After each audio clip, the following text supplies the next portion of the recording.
الرحمن الرحیم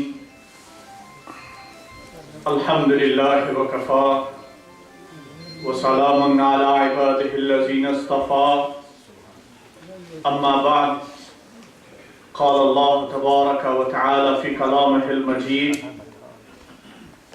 اعوذ باللہ من الشیطان الرجیم بسم اللہ الرحمن الرحیم الف لام میم ذالک الکتاب لا ریب فیہ ہدی للمتقین صدق اللہ العظیم وبلغنا رسوله النبی الکریم الامین قال اللہ تعالی فی شان حبیبہ ان اللہ وملائکتہ یصلون علی النبی یا ایہا الذین آمنوا صلوا علیہ وسلموا تسلیما اللہم صل علی سیدنا ومولانا محمد وعلى آل سيدنا محمد وأصحاب سيدنا محمد وبارك وسلم الصلاة والسلام عليك يا رسول الله وعلى آلك وأصحابك يا حبيب الله الصلاة والسلام عليك يا رحمة للعالمين الصلاة والسلام عليك يا شفيع المذنبين اللہ رب العزت کی بارگاہ میں حمد و ثنا نبی رحمت صلی اللہ علیہ وسلم کی بارگاہ بے کس پناہ میں ہدیہ درود و سلام کے بعد نہایت ہی واجب الاحترام مخدوم و محتشم جناب پیر سید میر حسین شاہ صاحب، جناب پیر سید صفدر حسین شاہ صاحب اور جناب پیر ڈاکٹر علامہ شہزاد مصطفیٰ صاحب اور برادرم علامہ قاری محمد یونس صاحب اور ہمارے پاکستان سے تشریف لائے ہوئے علماء اور نعت خواہ حضرات، السلام علیکم ورحمۃ اللہ وبرکاتہ۔ مجھے میر شاہ صاحب نے کہا ہے کہ قاری صاحب آپ انگلش میں گفتگو کریں کیونکہ بہت سارے ینگسٹرز ہیں، بچے ہیں، تو تاکہ ان تک بھی ہمارا میسج پہنچے۔ تقریباً 2 ماہ پہلے پاکستان میں ایک واقعہ ہوا جس واقعہ نے ہم سب کی توجہ حاصل کی۔ گلوبل میڈیا نے، گلوبل پریس نے اس واقعہ کو بڑا ہائی لائٹ کیا، اور پاکستان میں چونکہ نبی پاک صلی اللہ علیہ وسلم کی عزت، ناموس اور حرمت کے حوالہ سے چونکہ قوانین پارلیمنٹ سے منظور ہیں، تحفظ ناموس رسالت صلی اللہ علیہ وسلم کے حوالہ سے پاکستان کی پارلیمنٹ نے قوانین بنائے ہوئے ہیں۔ ایک واقعہ ہوا جس میں پنجاب کے گورنر سلمان تحصیل صاحب کا قتل ہوا۔ پریس میں بڑا کچھ لکھا گیا، انٹرنیشنل میڈیا نے، پریس نے اس واقعہ پر بہت کچھ لکھا، اور پاکستان میں چونکہ الحمدللہ مجھے یہ اعزاز حاصل ہے، 1980s میں پاکستان میں جب یہ تحفظ ناموس رسالت کے قوانین بنے تو ریلیجیس پرسپیکٹو کو جس اہل سنت والجماعت کے عالم نے پریزنٹ کیا، آرگیومنٹ اہل سنت کا ویو پوائنٹ پیش کیا، وہ ڈاکٹر طاہر القادری صاحب تھے۔ میں 1987 میں جب ان کا میں شاگرد بنا، فرسٹ ایئر میں میٹرک میں نے پاس کیا، فرسٹ ایئر میں نے ایڈمیشن لیا، تو آپ احباب جو پاکستان میں اس وقت تھے ان کو اس بات کا علم ہے۔ اس سال چونکہ یہ نیا واقعہ ہے، میں نے اپنے دل سے یہ ایک عہد کیا کہ جہاں جہاں بھی موقع ملے گا اس موضوع پر گفتگو کروں گا، اور اس سال میں نے تقریباً پچھلے 2 ماہ سے اسی موضوع پہ ہی گفتگو کی ہے کہ نبی پاک صلی اللہ علیہ وسلم کی عزت، حرمت، آپ علیہ الصلوۃ والسلام کی نسبت اور بابت مسلمان اتنے ایموشنل، سینسٹیو اور جذباتی کیوں ہیں؟ رات کو پروگرام تھا برائٹن بیچ پہ المصطفیٰ اسلامک سینٹر میں، بہت سارے میں چہرے دیکھ رہا ہوں وہاں تھے. وہاں میں نے ایک مختلف ایسپیکٹ سے گفتگو کی، موضوع وہی ہے لیکن آج ہم اس کا ایک دوسرا پہلو جو ہے اس کے حوالہ سے اسی موضوع کو لیتے ہیں. نبی پاک علیہ الصلوۃ والسلام اہل اسلام کی جان ہے، ہمارے ایمان کی جان ہے. نبی پاک علیہ الصلوۃ والسلام کو اللہ پاک نے اہل ایمان کے لیے حاکم قرار دیا ہے. کیا قرار دیا ہے؟ حاکم. قرآن مجید سورہ النساء کی آیت میں پڑھ دیتا ہوں، حفاظ علماء یہاں ہیں، غور سے سنیے. النساء سورت، اللہ پاک ارشاد فرماتے ہیں فلا وربک، فلا وربک. جہاں پر میں نے لاسٹ نائٹ گفتگو ختم کی تھی وہاں سے شروع کرتا ہوں تاکہ جو کل بھی وہاں تھے ان کے لیے بھی نئی چیز ہوگی، جو باقی یہاں ہیں ان کے لیے بھی. فلا وربک لا یؤمنون حتی یحکموک فیما شجر بینہم ثم لا یجدوا فی انفسہم حرجا مما قضیت ویسلموا تسلیما. اللہ پاک اس آیت میں ایک قسم کھاتے ہیں. کیا کھاتے ہیں؟ اللہ پاک قسم کھاتے ہیں فلا وربک، میرے محبوب تیرے رب کی قسم، تیرے رب کی قسم. فلا وربک، میرے حبیب صلی اللہ علیہ وسلم آپ کے رب کی قسم. تو غور کرو، اللہ تو ہر چیز کا رب ہے، پھر وہ اپنی بے شمار مخلوقات میں سے کسی ایک مخلوق کی قسم کیوں اٹھاتا ہے؟ کسی تمام مخلوقات میں سے کسی ایک ہستی کا انتخاب کر کے اس کی نسبت سے اپنے رب ہونے کی قسم کیوں اٹھاتا ہے؟ فلا وربک. قرآن کا تو آغاز ان الفاظ سے ہوا الحمدللہ رب العالمین. رب وہ ہے جو رب العالمین ہے. ذرا میرے ساتھ بولتے جائیے گا، اللہ وہ ہے جو رب العالمین ہے. تو رب ہر چیز کا عالمین کا رب ہے. ہمارا اللہ، ہمارا خدا وہ رب العالمین ہے. لیکن عالمین میں بہت سارے پلانٹس ہیں، بہت سارے عالم ہیں، بہت ساری مخلوقات ہیں جن کا شمار آج کے اس جدید دور میں بھی نہیں کیا جا سکا. ان تمام مخلوقات، تمام عالمین میں سے کسی ایک ہستی کی نسبت سے رب اپنے ہونے کی قسم کیوں اٹھاتا ہے؟ فلا وربک، میرے حبیب تیرے رب کی قسم. یا اللہ ہم تجھ سے سوال کرتے ہیں، ہم بھی تیری مخلوق ہونے کا اعزاز رکھتے ہیں، کائنات کی بے شمار چیزیں تیری مخلوق ہونے کا شرف رکھتی ہیں، پھر ہماری قسم کیوں نہیں؟ اللہ پاک اس کا فرماتے ہیں ہاں میں ہر چیز کا رب ہوں، لیکن جو رب محمد ہونے کا ہے، جو مزہ اس میں ہے وہ کسی اور چیز میں.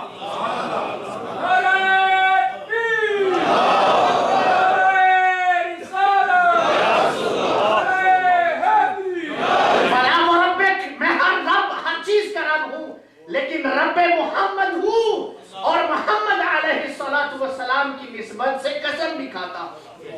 قرآن مجید میں، قرآن کو پڑھیے، قرآن کہتا ہے وَكُلًّا نُمِدُّ هَؤُلَاءِ وَهَؤُلَاءِ مِنْ عَطَاءِ رَبِّكَ وَمَا كَانَ عَطَاءُ رَبِّكَ مَحْظُورًا. والضحیٰ سورت کا اختتام ہوتا ہے، اللہ پاک ارشاد فرماتے ہیں وَوَجَدَكَ عَائِلًا فَأَغْنَىٰ فَأَمَّا الْيَتِيمَ فَلَا تَقْهَرْ وَأَمَّا السَّائِلَ فَلَا تَنْهَرْ وَأَمَّا بِنِعْمَةِ رَبِّكَ، بولیے وَأَمَّا بِنِعْمَةِ رَبِّكَ فَحَدِّثْ. یہ جو لفظ کا ہے یہ محمد علیہ الصلوۃ والسلام کی طرف ضمیر ہے. وَأَمَّا بِنِعْمَةِ رَبِّكَ فَحَدِّثْ كُلًّا نُمِدُّ هَؤُلَاءِ وَهَؤُلَاءِ مِنْ عَطَاءِ رَبِّكَ فَلَا وَرَبِّكَ، میرے حبیب علیہ الصلوۃ والسلام تیرے رب کی قسم کھاتا ہوں. اور قسم کس لیے کھاتا ہوں؟ اللہ قسمیں کھانے سے ورا ہے، بے نیاز ہے. بتائیے اللہ کو قسم کھانے کی ضرورت ہے؟ نہیں. قسم کھانے کی ضرورت ہم جیسے حاجت مندوں کو ہے. قسمیں ہم کھاتے ہیں تاکہ لوگ ہماری بات کا اعتبار کریں، ہماری بات کا اعتبار کریں. قسم کے ذریعہ سے ہم معتبر بننا چاہتے ہیں. خدا کو معتبر بننے کی ضرورت نہیں ہے. اس کے باوجود اللہ قسم اٹھاتا ہے. کس لیے؟ کہ بھائی رب جس کی قسم اٹھائے گا، رب کی قسم کھانے سے وہ مخلوق معتبر ہو جائے گی. فلا وربک، میرے حبیب تیرے رب کی قسم، میرے حبیب میں تیری قسمیں کھاتا ہوں، تیری نسبت سے اپنے رب ہونے کی قسم کھاتا ہوں. میں قسمیں کھاؤں نہ کھاؤں میری ذات اور صفات کو کوئی فرق نہیں پڑتا، لیکن جب میں قسمیں کھاؤں گا تو میری قسمیں کھانے سے میرے حبیب کی شان بڑھ جائے گی. جب میں قسم اپنے حبیب کی نسبت سے کھاؤں گا میرے حبیب کی شان میں اضافہ ہوگا. لوگوں کو پتہ چلے گا یہ وہ ہستی ہے جن کی بارگاہ خدا میں اتنی رسائی ہے کہ ان کی نسبت سے خدا اپنے رب ہونے کی قسمیں کھاتا ہے. فلا وربک لا یؤمنون، اللہ پاک کہتا ہے میرے حبیب کوئی شخص اس وقت تک مسلمان مومن نہیں ہو سکتا. قرآن کے الفاظ کیا ہے؟ لا یؤمنون. میرے ساتھ کہہ لیجئے لا یؤمنون. کوئی بندہ اس وقت تک درجہ ایمان کو نہیں پہنچ سکتا. میں کسی کے ایمان کو درجہ قبولیت پر فائز ہی نہیں کروں گا. کب تک؟ حتی یحکموک، جب تک لوگ اپنے تمام معاملات میں آپ کو حاکم نہ مانیں. حتی یحکموک فیما شجر بینہم، ان کے جو تمام معاملات ہیں، خواہ وہ سیاسی ہو، خواہ وہ معاشی ہو، خواہ وہ مذہبی ہو، خواہ وہ روحانی ہو، خواہ وہ معاشی ہو، خواہ وہ معاشرتی ہو، ان کی زندگی کا کوئی پہلو ہو، ان کی زندگی کا کوئی مسئلہ ہو، ان کی زندگی کا کوئی ایشو ہو، میرے حبیب جب تک آپ کا اختیار اور آپ کو حاکم فیصلہ قوت جو فیصلہ کی ہے، آپ کو با اختیار اور با قوت فیصلہ کن شخصیت حاکم نہیں مان لیتے، تب تک میں کسی کے ایمان کو قبول نہیں کروں.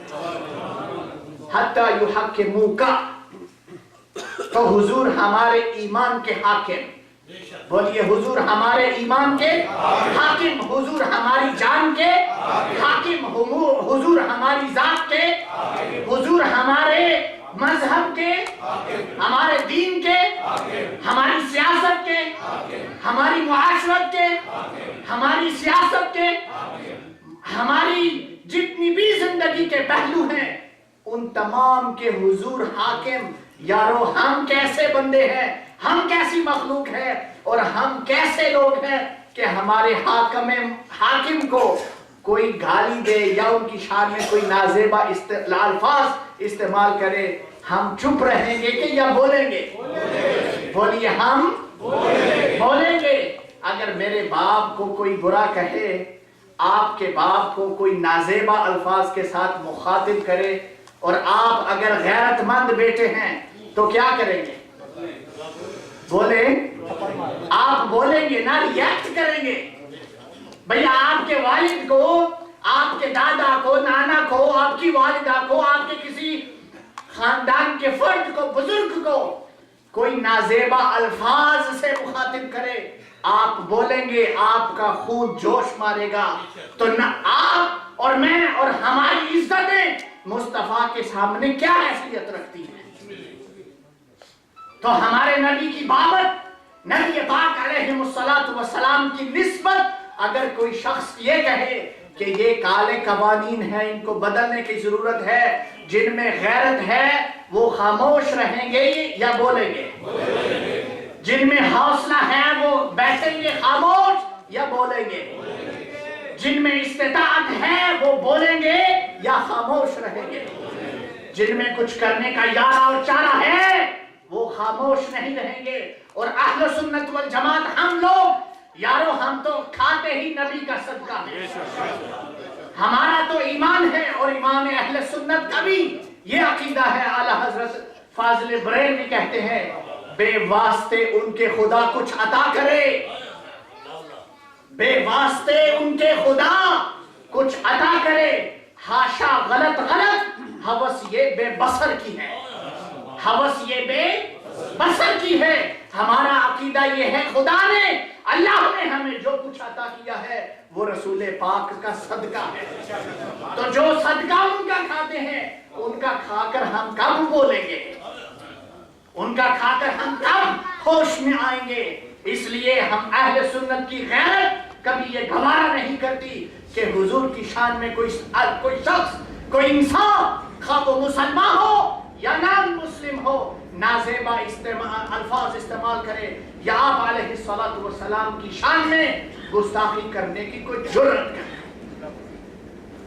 قرآن مجید کے الفاظ، اللہ پاک نے کہا میرے حبیب آپ حاکم ہیں مسلمانوں کے لیے، اور دوسری بات جو الفاظ میں نے قرآن پاک سے تلاوت کیے، اب اپنی اصل گفتگو کی طرف آتا ہوں۔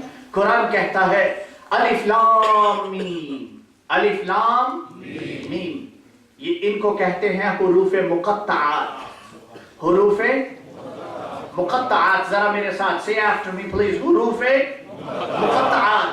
اور میں بڑے اعتماد اور ذمہ داری کے ساتھ یہ بات کرنے لگا، قرآن مجید کے جتنے تراجم ہیں، ہم چونکہ اردو بولتے سمجھتے ہیں، قرآن مجید کے جتنے اردو کے تراجم ہیں جو ہمارے بزرگوں کے ہیں وہ ہماری سر آنکھوں پہ ہیں، ہم سب کو ان کو پڑھنا چاہیے اور ان سے علم حاصل کرنا چاہیے، لیکن عقائد کے اعتبار سے جو شیخ الاسلام ڈاکٹر طاہر القادری صاحب نے کمال کیا ہے، الف لام میم یہ حروف مقطعات ہیں۔ آپ قرآن مجید کے کسی ترجمہ کو پڑھ لیں، کسی مفسر کو پڑھ لیں، کوئی بھی مفسر، کوئی بھی ترجمہ کرنے والی ہستی الف لام میم کے معنی بتاتے نہیں ہیں، حروف مقطعات لکھ دیتے ہیں۔